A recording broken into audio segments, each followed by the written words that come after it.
Inilah sosok Sarniati 39 tahun, pelaku pembacokan terhadap ibu kandungnya bernama Siti Samsia 64 tahun.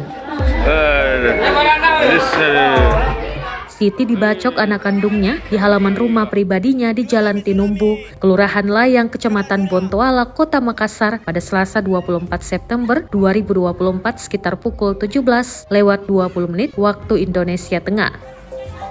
Sudah hati-hati, sudah ya. Dia diduga menganiaya korbannya menggunakan parang. Kondisi korban mengalami luka serius imbas bacokan pelaku secara membabi buta. Personel Polsek Bontoala telah mengamankan pelaku dan barang bukti 1 bilah parang dan membawa korban ke Rumah Sakit Angkatan Laut.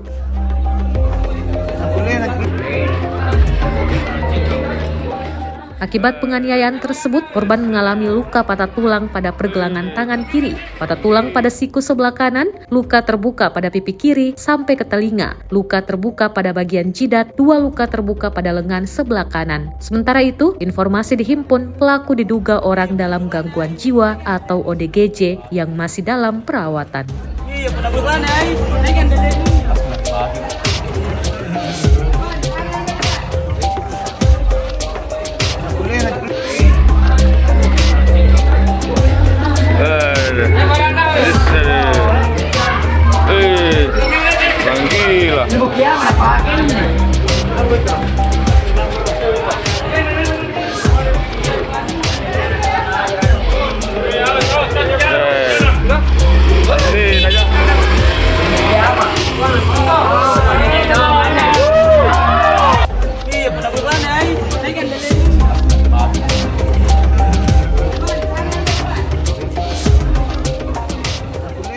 Download Tribun X sekarang, menghadirkan lokal menjadi Indonesia.